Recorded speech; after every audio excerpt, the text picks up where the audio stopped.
Pada bulan April 2023, gereja mengatur agar aku melaksanakan tugasku di tempat lain. Aku merasa sangat bersemangat dan segera berkemas menunggu keberangkatanku.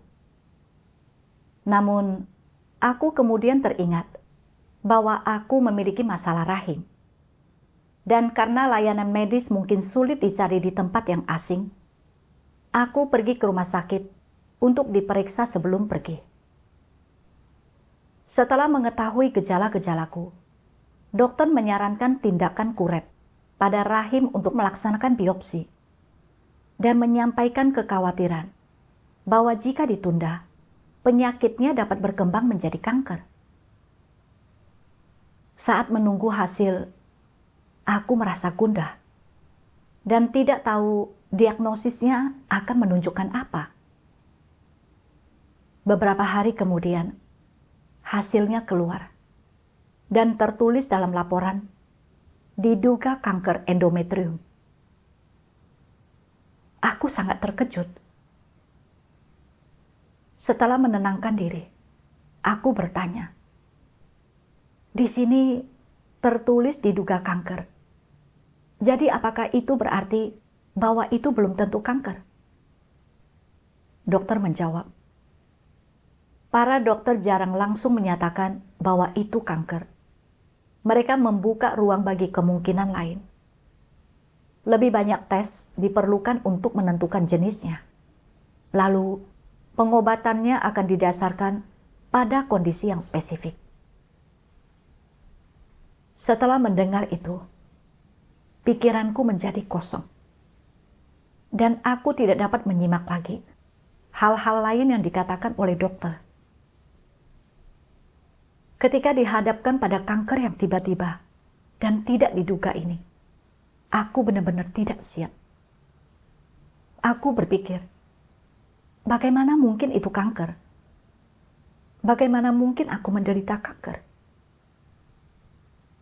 Meskipun aku tidak mengutarakan kebencian apapun kepada Tuhan, dalam batin, aku tidak rela menerima kenyataan ini.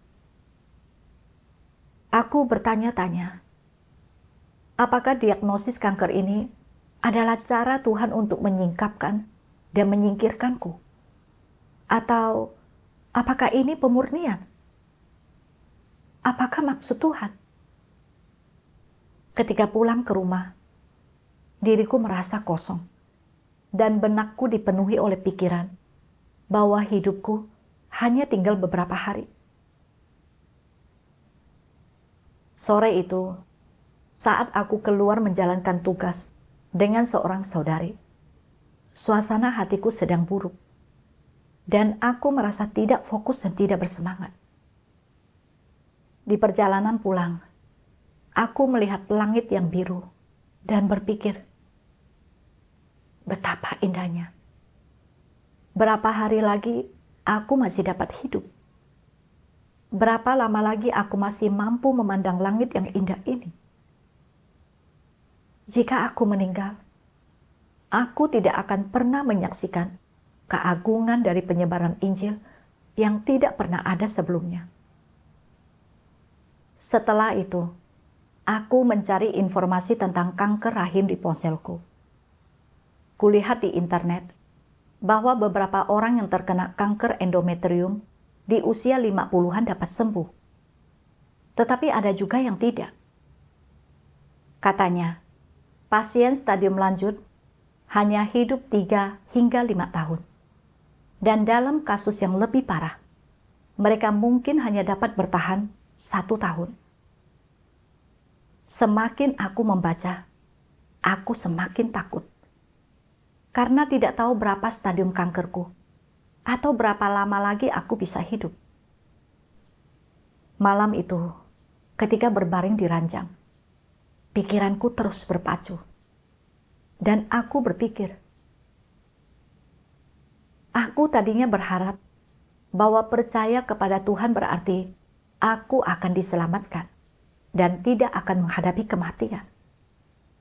Tetapi bukankah kini aku akan meninggal karena telah terkena kanker? Bukankah sia-sia Aku percaya pada Tuhan selama bertahun-tahun. Lebih baik aku tidak pernah percaya pada Tuhan. Ketika pikiran ini timbul, aku menyadari bahwa pikiran itu tidak tepat dan bahwa pikiran itu adalah pengkhianatan terhadap Tuhan. Aku berpikir bahwa bahkan mereka yang tidak percaya kepada Tuhan pun jatuh sakit. Dan sebagai orang yang percaya kepada Tuhan, aku masih juga harus menghadapi penyakit. Adakah orang di dunia ini yang tidak pernah sakit? Selain itu, sebagai seseorang yang rusak, bukankah normal bagiku untuk terkena penyakit? Karena aku sakit, aku harus tunduk pada pengaturan dan penataan Tuhan. Namun, pikiran akan kematian membuatku merasa sedih. Ya Tuhan, aku tidak mau mati. Aku telah meninggalkan keluarga dan karirku serta melaksanakan tugasku selama bertahun-tahun. Tetapi kini aku mengidap kanker. Apakah ini berarti bahwa Engkau meninggalkan dan menyingkirkanku? Karena hidup dalam kesedihan dan kekhawatiran, air mata mengalir di wajahku. Dalam hati, aku berkata kepada Tuhan, Tuhan, apa yang harus kulakukan? Pada saat itu, aku teringat firman Tuhan. Apa yang harus kau lakukan saat penyakit menyerangmu? Engkau harus datang ke hadirat Tuhan dan berdoa, mencari dan berusaha memahami maksud Tuhan. Biasanya, saat engkau mengidap penyakit serius atau penyakit aneh yang membuatmu sangat menderita, ini tidak terjadi secara kebetulan. Entah engkau berada dalam keadaan sakit atau sehat, ada maksud Tuhan dalam keadaan tersebut. Firman Tuhan mengingatkanku bahwa manusia tidak terkena penyakit secara kebetulan. Selalu ada maksud Tuhan dalam kejadian itu.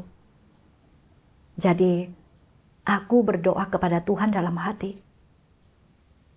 Tuhan, aku menderita kanker karena ada maksud-Mu. Dan ada pelajaran yang harus kupetik dari kejadian ini. Tetapi, aku tidak memahami maksud-Mu. Tolong cerahkanlah dan bimbinglah aku. Setelah itu, saudara-saudariku mengirimiku bagian dari firman Tuhan. Tuhan Yang Maha Kuasa berfirman, ketika penyakit tiba-tiba menyerang, jalan apa yang harus orang tempuh? Bagaimana mereka harus memilih? Orang tidak boleh tenggelam dalam kesedihan, kecemasan, dan kekhawatiran, dan memikirkan prospek masa depan dan jalan mereka sendiri. Sebaliknya, makin orang mendapati diri mereka mengalami saat-saat seperti ini dan berada dalam situasi dan konteks khusus seperti ini, dan makin mereka mendapati diri mereka berada dalam kesulitan yang tiba-tiba seperti ini, mereka harus makin mencari kebenaran dan mengejar kebenaran. Hanya dengan melakukannya, barulah khotbah yang selama ini kau dengarkan dan kebenaran yang selama ini kau pahami tidak akan sia-sia dan akan berdampak bagimu. Makin engkau mendapati dirimu berada dalam kesulitan seperti ini, makin engkau harus melepaskan keinginanmu sendiri dan tunduk pada pengaturan Tuhan. Tujuan Tuhan menetapkan situasi seperti ini dan mengatur kondisi ini bagimu bukanlah untuk membuatmu tenggelam dalam kesedihan, kecemasan, dan kekhawatiran, dan bukan agar engkau menguji Tuhan untuk melihat apakah Dia akan menyembuhkanmu ketika penyakit menimpamu, dan dengan demikian mencari tahu kebenaran tentang masalah ini. Tuhan mengatur situasi dan keadaan khusus ini bagimu agar engkau dapat memetik pelajaran nyata dalam situasi dan keadaan seperti itu, agar engkau memperoleh jalan masuk yang lebih dalam ke dalam kebenaran dan ketundukan kepada Tuhan, dan agar engkau tahu dengan lebih jelas dan akurat tentang bagaimana Tuhan mengatur semua orang, peristiwa, dan hal-hal. Nasib manusia berada di tangan Tuhan, dan entah manusia mampu merasakannya atau tidak, entah mereka benar-benar menyadarinya atau tidak, mereka harus tunduk dan tidak menentang, tidak menolak, dan tentu saja tidak menguji Tuhan. Bagaimanapun juga, engkau akan mati, dan jika engkau menentang, menolak, dan menguji Tuhan, maka dapat dipastikan akan seperti apa kesudahanmu. Sebaliknya, jika dalam situasi dan keadaan yang sama, engkau mampu mencari bagaimana seharusnya makhluk ciptaan tunduk pada pengaturan Sang Pencipta, mencari pelajaran apa yang dapat kau petik, dan watak rusak apa yang harus kau ketahui dalam situasi yang Tuhan atur bagimu, dan memahami maksud Tuhan dalam situasi seperti itu, serta memberikan kesaksianmu dengan baik untuk memenuhi tuntutan Tuhan, maka inilah yang harus kau lakukan. Ketika Tuhan mengatur agar seseorang menderita suatu penyakit, entah berat atau ringan, tujuan Dia melakukannya bukanlah untuk membuatmu memahami seluk-beluk jatuh sakit, kerugian yang penyakit itu timbulkan pada dirimu, ketidaknyamanan dan kesulitan yang disebabkan penyakit itu terhadapmu, dan segala macam perasaan yang kau rasakan karena penyakit tersebut. Tujuan Dia bukanlah agar engkau memahami penyakit melalui sakitnya dirimu. Sebaliknya, tujuan Dia adalah agar engkau memetik pelajaran dari penyakit, belajar bagaimana memahami maksud Tuhan, belajar memahami watak rusak yang kau perlihatkan, dan sikapmu yang keliru terhadap Tuhan saat engkau sakit, dan belajar bagaimana tunduk pada kedaulatan dan pengaturan Tuhan, sehingga engkau mampu benar-benar tunduk kepada Tuhan dan mampu tetap teguh dalam kesaksianmu. Inilah yang terpenting. Tuhan ingin menyelamatkanmu dan mentahirkanmu melalui penyakit. Hal apa tentang dirimu yang ingin Tuhan tahirkan? Dia ingin mentahirkanmu dari semua keinginan dan tuntutanmu yang berlebihan terhadap Tuhan, dan bahkan mentahirkanmu dari berbagai perhitungan, penilaian, dan perencanaan yang kau buat dengan segala cara untuk bertahan hidup dan untuk terus hidup. Tuhan tidak memintamu untuk membuat rencana. Dia tidak memintamu untuk menilai, dan Dia tidak mengizinkanmu memiliki keinginan yang berlebihan terhadapnya. Dia hanya memintamu untuk tunduk kepadanya, dan dalam penerapanmu dan pengalaman akan ketundukan, untuk engkau mengetahui sikapmu sendiri terhadap penyakit, dan mengetahui sikapmu terhadap kondisi tubuh yang Dia berikan kepadamu, serta keinginan pribadimu.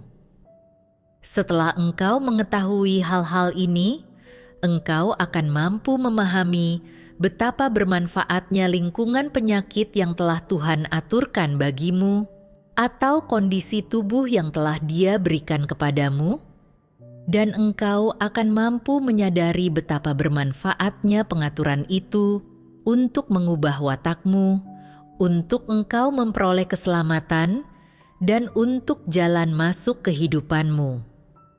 Itulah sebabnya, ketika penyakit tiba-tiba menyerang, engkau jangan selalu bertanya-tanya bagaimana engkau dapat menghindarinya, atau melarikan diri darinya, atau menolaknya. Melalui firman Tuhan, aku memahami bahwa maksud Tuhan dalam memberiku penyakit bukanlah agar aku hidup dalam kesedihan dan kecemasan, dan juga bukan untuk membuatku memahami seluk-beluk penyakit melalui pengalaman ini. Sebaliknya, agar aku memetik pelajaran melalui penyakit ini, serta untuk mengetahui ketidakmurnian dalam imanku dan hasratku yang berlebihan terhadap Tuhan. Tuhan ingin menggunakan penyakit ini untuk menyucikan, mengubah, dan menyelamatkanku. Namun, dahulu aku belum memahami maksud Tuhan. Ketika mengetahui aku terkena kanker, aku hidup dalam kesedihan dan kecemasan. Terus-menerus khawatir bahwa penyakitku tidak tersembuhkan. Dan takut bahwa jika aku meninggal, aku tidak akan dapat lagi membaca firman Tuhan atau melaksanakan tugas-tugasku, sehingga tidak dapat memperoleh keselamatan. Aku bahkan mencoba berdebat dengan Tuhan, berpikir bahwa dalam kepercayaanku kepada Tuhan, aku telah meninggalkan keluarga dan karirku untuk melakukan tugas selama bertahun-tahun dan belum pernah mengkhianati Tuhan ketika berhadapan dengan penganiayaan dari keluargaku. Sehingga Tuhan seharusnya tidak membiarkanku terkena kanker. Aku hidup dalam ketakutan akan kematian. Aku tidak beriman kepada Tuhan. Dan aku tidak bersemangat dalam melaksanakan tugasku. Melalui penyingkapan fakta-fakta, aku menyadari bahwa aku tidak memiliki hati nurani, nalar, dan kemanusiaan. Dan bahwa aku tidak memiliki Tuhan dalam hatiku sama sekali. Begitu memahami hal-hal itu, aku dapat menghadapi penyakitku dengan tepat. 2 hari kemudian, dokter menelepon untuk memberitahuku bahwa hasil tesku sudah ada. Dan hasilnya menunjukkan kanker stadium awal. Dia mengatakan bahwa aku beruntung karena penyakit itu terdeteksi di awal. Dan dia memintaku datang ke rumah sakit untuk dioperasi secepatnya. Di malam sebelum operasi, aku berbaring di ranjang, gelisah, tidak dapat tidur, dan merasa agak gundah dan takut. Aku tidak tahu apakah operasinya akan berhasil dan berlangsung lancar, atau apakah aku akan meninggal di ranjang operasi. Aku berdoa kepada Tuhan dalam hati. Tuhan, aku akan dioperasi besok. Terlepas apakah berhasil atau tidak. Atau jika aku meninggal di ranjang operasi. Aku mempercayakan semuanya ke dalam tangan-Mu dan tunduk kepada pengaturan dan penataanmu. Kemudian, aku membaca lebih banyak firman Tuhan. Tuhan Yang Maha Kuasa berfirman, "Entah engkau mengidap penyakit yang berat atau ringan, saat penyakitmu itu menjadi parah, atau engkau sedang menghadapi kematian, ingatlah satu hal, jangan takut mati. Sekalipun engkau mengidap kanker stadium akhir, sekalipun angka kematian karena penyakitmu itu sangat tinggi, jangan takut mati. Sekalipun engkau sangat menderita, jika engkau takut mati, engkau tidak akan mampu tunduk." Ada orang-orang yang berkata, "Mendengar perkataanmu, aku merasa terinspirasi dan aku memiliki ide yang jauh lebih baik. Aku bukan saja tidak akan takut mati, tetapi aku justru akan memohon agar aku mati. Bukankah itu akan memudahkan kita melewatinya? Mengapa memohon untuk mati? Memohon untuk mati adalah ide yang ekstrim, sedangkan tidak takut mati adalah sikap yang masuk akal yang harus kau miliki. Bukankah benar demikian? Sikap benar seperti apa yang harus kau miliki agar tidak takut mati? Jika penyakitmu menjadi sangat parah sehingga engkau bisa mati kapan saja, dan angka kematian karena penyakit ini tinggi, berapapun usia orang yang mengidap penyakit tersebut, dan sekalipun waktu dari mulai orang mengidap penyakit ini hingga mereka mati sangatlah singkat, apa yang seharusnya kau pikirkan di dalam hatimu? Aku tidak boleh takut mati, semua orang akan mati pada akhirnya. Namun, tunduk kepada Tuhan adalah sesuatu yang kebanyakan orang tak mampu melakukannya, dan aku dapat menggunakan penyakit ini untuk berlatih tunduk kepada Tuhan. Aku harus memiliki pemikiran dan sikap yang tunduk pada pengaturan dan penataan Tuhan, dan aku tidak boleh takut mati.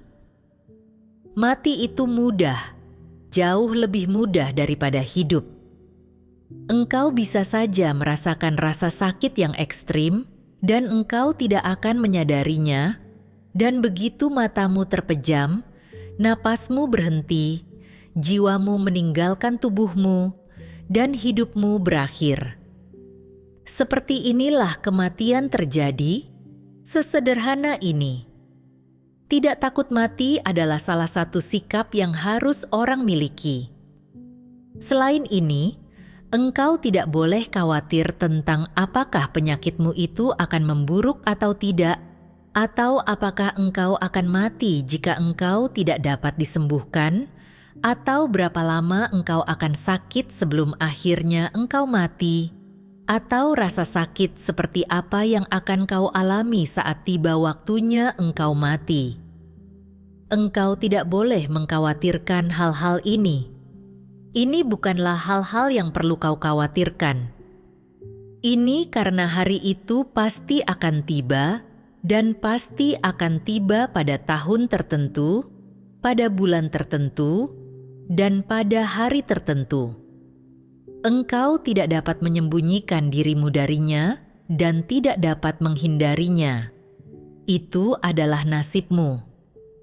Yang kau sebut nasib itu telah ditetapkan sejak semula oleh Tuhan dan sudah diatur oleh-Nya. Berapa tahun engkau hidup dan kapan engkau mati, itu telah ditentukan oleh Tuhan. Jadi apa yang perlu kau khawatirkan? Engkau bisa saja mengkhawatirkannya, tetapi itu tidak akan mengubah apapun. Engkau bisa saja mengkhawatirkannya, tetapi engkau tak dapat menghindari terjadinya hal itu. Engkau bisa saja mengkhawatirkannya, tetapi engkau tidak dapat menghentikan tibanya hari itu. Oleh karena itu, kekhawatiranmu itu sia-sia dan hanya akan membuat beban penyakitmu menjadi makin berat. Hal kematian memiliki natur yang sama dengan hal lainnya. Kematian tidak bisa dipilih sendiri oleh manusia, dan terlebih dari itu, kematian tidak dapat diubah oleh kehendak manusia. Kematian sama saja dengan peristiwa penting lainnya dalam hidup. Kematian sepenuhnya berada di bawah penentuan dan kedaulatan Sang Pencipta. Jika seseorang mohon agar dirinya mati, dia belum tentu akan mati. Jika seseorang mohon agar dirinya hidup, dia belum tentu akan hidup. Semua ini berada di bawah kedaulatan dan penentuan Tuhan, dan diubah serta diputuskan oleh otoritas Tuhan, oleh watak benar Tuhan, dan oleh kedaulatan dan pengaturan Tuhan. Jadi, seandainya engkau menderita penyakit serius yang berpotensi fatal, engkau belum tentu akan meninggal. Siapa yang memutuskan apakah engkau akan mati atau tidak? Tuhanlah yang memutuskan. Dan karena Tuhanlah yang memutuskan, dan manusia tidak dapat memutuskan hal semacam itu, apa gunanya manusia merasa cemas dan tertekan mengenainya? Itu seperti siapa orang tuamu, kapan dan di mana engkau dilahirkan. Hal-hal ini juga tidak dapat kau pilih.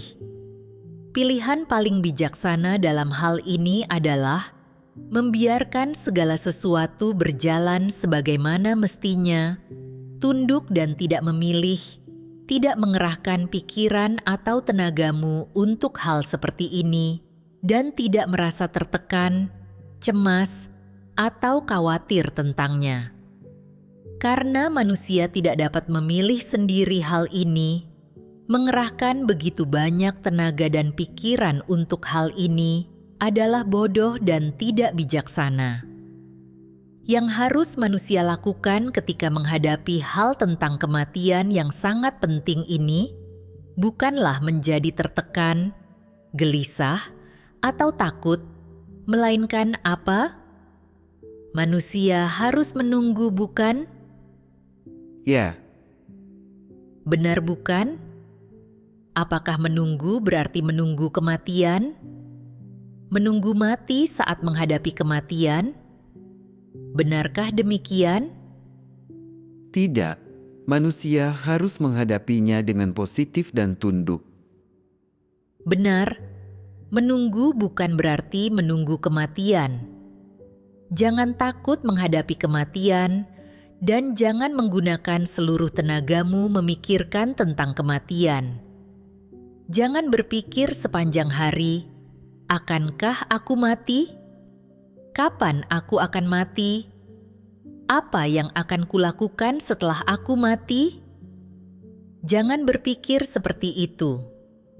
Ada orang-orang yang berkata, "Mengapa jangan memikirkan kematian? Mengapa jangan memikirkannya padahal aku sudah hampir mati?" Karena engkau tidak tahu apakah engkau akan mati atau tidak, dan engkau tidak tahu apakah Tuhan akan membiarkanmu mati atau tidak. Hal-hal ini tidak kau ketahui. Secara spesifik, engkau tidak tahu kapan engkau akan mati, di mana engkau akan mati, jam berapa engkau akan mati, atau apa yang akan tubuhmu rasakan pada saat engkau mati. Jika engkau memeras otakmu memikirkan dan merenungkan hal-hal yang tidak engkau ketahui, dan merasa cemas dan khawatir tentang hal-hal itu, bukankah itu menunjukkan betapa bodohnya dirimu? Karena bodoh bagimu melakukan hal itu, engkau tidak perlu memeras otakmu untuk memikirkan hal-hal ini. Dari firman Tuhan, aku mulai memahami bahwa hidup mati seseorang semuanya telah ditentukan oleh Tuhan. Bahkan, jika seseorang terkena kanker, dia tidak akan meninggal jika dia tidak seharusnya meninggal. Dan ketika waktu seseorang telah tiba, dia akan meninggal meskipun tidak sakit. Tidak ada yang dapat mati atau hidup lebih lama hanya karena dia menginginkannya. Segalanya ditentukan oleh Tuhan, dan Tuhan berdaulat di atas dan mengatur segalanya. Ketika memikirkan kembali masa sejak aku mengetahui bahwa aku mengidap kanker, aku mengkhawatirkan apakah penyakitku dapat disembuhkan, apakah aku akan meninggal, dan apakah hidupku akan berakhir di atas ranjang operasi. Aku hidup setiap hari dalam keadaan sedih dan cemas terus-menerus. Biasanya, aku selalu berkata bahwa Tuhan berdaulat atas segalanya dan bahwa hidup mati manusia berada di dalam tangan-Nya. Namun, ketika aku jatuh sakit, tersingkap bahwa aku sama sekali tidak memahami kemahakuasaan dan kedaulatan Tuhan. Tidak memiliki iman sejati kepada Tuhan, apalagi ketundukan. Ketika memahami ini, aku merasa sangat malu. Aku menyadari bahwa aku harus menghadapi operasi itu dengan sikap positif. Berhasil atau gagalnya operasi itu berada di tangan Tuhan. Dan bahkan jika itu berarti bahwa aku harus meninggal pada hari itu, aku akan tunduk kepada pengaturan dan penataannya. Firman Tuhan memberiku iman dan keberanian yang besar. Ketika mereka mendorongku ke ruang operasi, aku tidak lagi merasa setakut sebelumnya. Operasinya berjalan selama 6 jam. Ketika aku bangun dan menyadari bahwa aku masih hidup, aku merasa sangat gembira. Hari berikutnya, ketika dokter datang untuk memeriksaku, dia berkata, operasinya sukses besar. Jika tidak ada kondisi luar biasa yang muncul setelahnya, pengobatan lebih lanjut tidak diperlukan lagi. Dalam beberapa hari, akan ada pemeriksaan lanjutan. Dan kita akan lihat hasil tesnya nanti. Jika radioterapi dibutuhkan, kita akan melakukannya. Tetapi kondisi Anda tidak serius. Ketika mendengar hal itu, hatiku mengetahui bahwa ini bukan karena keahlian sang dokter, melainkan kedaulatan dan pengaturan Tuhan. Kemudian, aku diam-diam membaca firman Tuhan di kamar rawatku dan menemukan 2 bagian. Tuhan Yang Maha Kuasa berfirman, dalam kepercayaan kepada Tuhan, yang orang cari adalah mendapatkan berkat untuk di masa depan. Inilah tujuan dalam iman mereka. Semua orang memiliki niat dan harapan ini, tetapi kerusakan dalam natur mereka harus dibereskan melalui ujian dan pemurnian. Dalam aspek manapun engkau tidak murni dan memperlihatkan kerusakan, dalam aspek-aspek inilah engkau harus dimurnikan. Ini adalah pengaturan Tuhan. Tuhan menciptakan lingkungan tertentu untukmu yang memaksamu dimurnikan di sana sehingga engkau mampu mengetahui kerusakanmu sendiri. Pada akhirnya, engkau akan mencapai titik di mana engkau lebih suka mati untuk meninggalkan rencana dan keinginanmu, serta tunduk pada kedaulatan dan pengaturan Tuhan.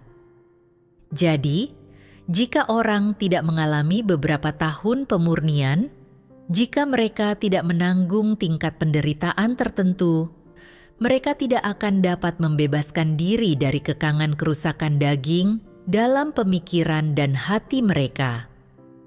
Dalam aspek manapun orang masih tunduk pada kekangan dari natur iblis dalam diri mereka, dan dalam aspek manapun mereka masih memiliki keinginan dan tuntutan mereka sendiri, dalam aspek-aspek inilah mereka harus menderita.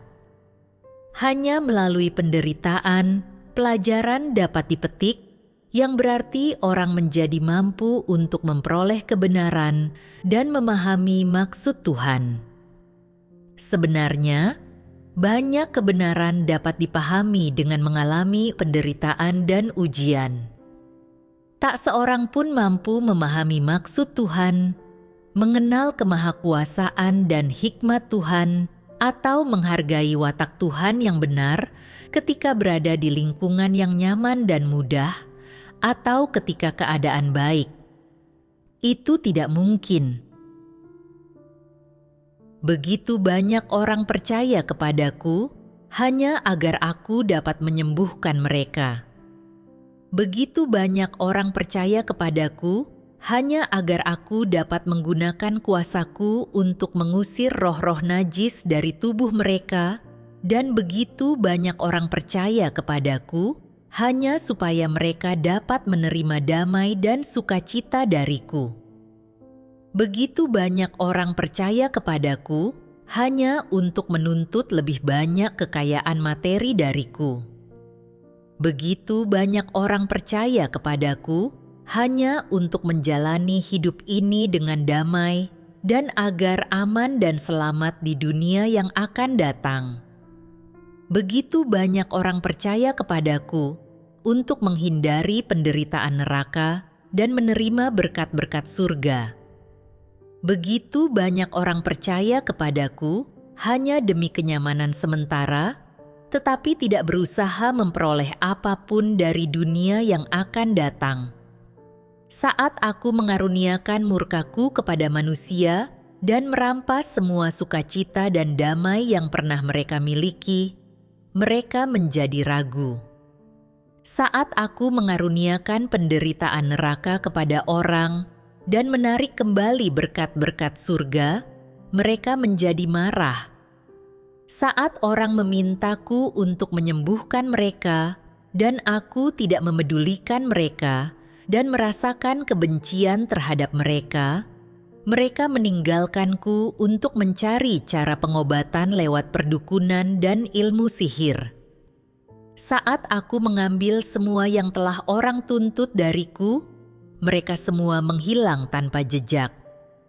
Maka dari itu, aku berkata bahwa orang beriman kepadaku karena kasih karuniaku terlalu berlimpah dan karena ada terlalu banyak manfaat yang bisa didapatkan. Firman Tuhan menunjukkan motif dan tujuan imanku selama bertahun-tahun. Aku telah menderita, membayar harga, meninggalkan berbagai hal, dan mengorbankan diriku dalam melaksanakan tugasku demi memperoleh berkat, serta memperoleh kesudahan yang bebas dari kematian. Aku memikirkan kembali waktu ketika aku pertama kali mulai percaya kepada Tuhan. Aku belajar bahwa orang percaya dapat memperoleh keselamatan dan hidup abadi. Jadi, aku secara proaktif membaca firman Tuhan dan melaksanakan tugas-tugasku. Bahkan, ketika keluargaku berusaha menganiaya dan menghalangiku, dan suamiku menceraikanku, aku masih tidak mengkhianati Tuhan. Aku secara proaktif bekerja sama dalam tugas apapun yang diatur oleh gereja untukku, dan tidak pernah berusaha menghindarinya. Namun, ketika aku didiagnosis mengidap kanker dan berpikir bahwa aku akhirnya akan meninggal juga setelah meninggalkan berbagai hal dan mengorbankan diri selama bertahun-tahun aku percaya kepada Tuhan, aku mulai berdebat dengan Tuhan. Aku berpikir bahwa kanker bukanlah sesuatu yang seharusnya menimpaku. Dan aku bahkan menyesali imanku dan tidak menyingkapkan apapun selain pemberontakan dan pengkhianatan. Aku menyadari bahwa aku tidak secara ikhlas mengorbankan diri bagi Tuhan dengan meninggalkan keluarga dan karirku untuk melaksanakan tugasku. Tetapi sebaliknya, aku termotivasi oleh tujuanku yang hina untuk memperoleh berkat. Aku ingin menukar upaya dan pengorbananku dengan berkat untuk memasuki kerajaan. Aku mencoba tawar-menawar dengan Tuhan. Sebagai makhluk ciptaan, melaksanakan tugas adalah sepenuhnya wajar dan dibenarkan. Itulah tanggung jawab manusia. Dan manusia tidak seharusnya mengajukan tuntutan apapun kepada Tuhan. Namun, ketika didera penyakit, aku tidak hanya berdebat dan mengeluh tentang Tuhan, tetapi aku juga mengajukan tuntutan kepada Tuhan dan memintanya untuk mengangkat penyakitku. Aku menyadari bahwa aku benar-benar tidak memiliki hati yang takut akan Tuhan. Aku memikirkan tentang Ayub yang kehilangan semua ternak dan anaknya, serta tubuhnya dipenuhi bara. Dia sangat menderita, tetapi bukan hanya dia tidak mengeluh tentang Tuhan. Dia juga tidak ingin Tuhan melihat penderitaannya dan membuat Tuhan bersedih. Ayub lebih memilih untuk mengutuk diri sendiri daripada meninggalkan Tuhan. Dia masih mampu memuliakan nama Tuhan, dan dia akhirnya memberi kesaksian yang indah bagi Tuhan. Aku menyadari bahwa Ayub memiliki kemanusiaan yang jujur dan baik hati, dan bahwa dia tunduk serta takut akan Tuhan. Adapun Petrus, dia memiliki pengetahuan sejati tentang Tuhan, menerima baik pemurnian maupun kesengsaraan, tidak salah memahami atau mengeluh tentang Tuhan, atau menuntut apapun darinya, serta tunduk kepada pengaturan Tuhan. Akhirnya, dia disalibkan terbalik bagi Tuhan. Berbeda dari contoh-contoh tadi, perilakuku sendiri benar-benar memalukan. Aku tidak percaya kepada Tuhan dan melaksanakan tugasku demi mengenal Tuhan, atau demi mengejar kebenaran untuk mengubah watak hidupku. Tetapi malah demi memperoleh berkat dan kesudahan tanpa kematian. Aku sama saja seperti Paulus, yang percaya bahwa dia sudah menyelesaikan perlombaannya, melakukan pertandingan yang baik, dan berhak menerima mahkota kebenaran yang tersedia baginya. Dia mengerahkan dan mengorbankan diri untuk tawar-menawar dengan Tuhan, untuk menukar semua itu dengan upah dan mahkota. Dan dia menyinggung watak Tuhan dan menerima hukuman Tuhan. Sudut pandangku terkait kepercayaan kepada Tuhan sama dengan Paulus. Jika Tuhan tidak menyingkapkan hal ini kepadaku lewat penyakit ini, aku mungkin tidak akan dapat menyadarinya. Aku mungkin akan terus menempuh jalan yang salah ini, dan akhirnya disingkirkan oleh Tuhan. Pada titik itu, aku menyadari bahwa penyakit ini sebenarnya adalah cara Tuhan menyelamatkanku. Kemudian, aku membaca lebih banyak firman Tuhan. Tuhan yang Maha Kuasa berfirman, "Katakan kepadaku, siapakah di antara miliaran orang di seluruh dunia ini yang begitu diberkati bisa mendengar begitu banyak firman Tuhan, memahami begitu banyak kebenaran hidup, dan memahami begitu banyak misteri? Siapakah di antara mereka yang dapat secara pribadi menerima bimbingan Tuhan, perbekalan dari Tuhan, pemeliharaan dan perlindungannya? Siapakah yang begitu diberkati? Sangat sedikit. Jadi, jika engkau yang sedikit ini dapat hidup di rumah Tuhan sekarang ini, menerima keselamatannya, dan menerima perbekalannya, betapa berartinya hidupmu sekalipun engkau harus mati saat ini juga. Engkau benar-benar sangat diberkati, bukan? Jika orang mampu melihatnya dari sudut pandang ini, tidak seharusnya mereka begitu ditakutkan oleh masalah kematian, dan mereka juga tidak seharusnya dikekang olehnya. Sekalipun engkau belum menikmati kemuliaan dan kekayaan dunia ini, engkau telah menerima belas kasihan Sang Pencipta dan mendengar begitu banyak firman Tuhan. Bukankah ini adalah kebahagiaan?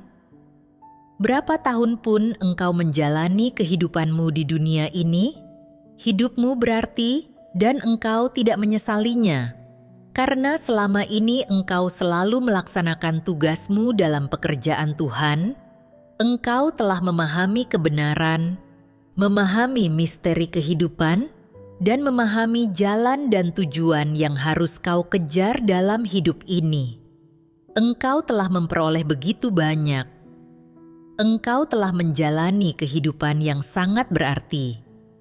Sekalipun engkau tidak mampu menjelaskannya dengan sangat jelas, engkau mampu menerapkan beberapa kebenaran dan memiliki beberapa kenyataan, dan itu membuktikan bahwa engkau telah memperoleh perbekalan hidup dan memahami beberapa kebenaran dari pekerjaan Tuhan. Engkau telah memperoleh begitu banyak, benar-benar memperoleh kelimpahan, dan itu adalah berkat yang luar biasa. Sejak permulaan sejarah manusia, tak seorang pun di sepanjang zaman yang pernah menikmati berkat ini, tetapi engkau semua sedang menikmatinya. Bersediakah engkau mati saat ini? Jika engkau memiliki kesediaan seperti ini, sikapmu terhadap kematian akan benar-benar tunduk, bukan? Setelah membaca firman Tuhan, aku terharu hingga menangis. Di zaman yang jahat ini, Di antara miliaran orang, aku cukup beruntung bisa masuk ke rumah Tuhan, tempat aku menerima penyiraman dan penyediaannya yang memampukanku untuk memahami banyak kebenaran dan misteri. Aku telah belajar bahwa manusia berasal dari Tuhan, bahwa hidup setiap orang diberikan kepadanya oleh Tuhan. Aku telah belajar cara orang harus menyembah Tuhan dan hidup, cara menjadi orang jujur, apa itu kebaikan dan kejahatan, serta banyak hal lain. Hal ini memberi tujuan untuk pengejaranku dan menempatkanku pada jalan hidup yang tepat. Selama bertahun-tahun aku mengikut Tuhan, aku telah memperoleh begitu banyak. Aku benar-benar sangat diberkati. Seandainya aku meninggal sekarang, semuanya akan sepadan. Ketika merenungkan firman Tuhan, aku begitu bahagia hingga menangis. Kemudian, aku menjalani pemeriksaan lain, dan dokter berkata bahwa tidak ada tanda bahwa kankernya menyebar, sehingga radioterapi tidak diperlukan. Aku hanya perlu menjalani pemeriksaan lanjutan setiap 3 bulan, dan aku dapat meninggalkan rumah sakit dan pulang ke rumah. Setelah mendengar kabar ini, aku merasa begitu gembira, sehingga aku terus-menerus berterima kasih kepada Tuhan. Kemudian, aku menjalani pemeriksaan lanjutan, dan hasilnya menunjukkan bahwa semuanya normal. Melalui pengalaman terkena penyakit ini, aku memiliki sedikit pemahaman tentang pandangan pengejaranku yang salah dalam beriman kepada Tuhan. Dan pada saat yang sama, juga memiliki sedikit pengenalan akan kemahakuasaan dan kedaulatan Tuhan. Hal-hal yang orang alami dalam hidupnya, lahir, menua, sakit dan mati, bukanlah mereka yang menentukan. Dan semua hal itu telah ditetapkan oleh Tuhan. Terlepas apakah aku akan hidup atau mati di masa depan, aku hanya ingin tunduk kepada pengaturan dan penataan Tuhan, mengejar kebenaran dan melaksanakan tugasku.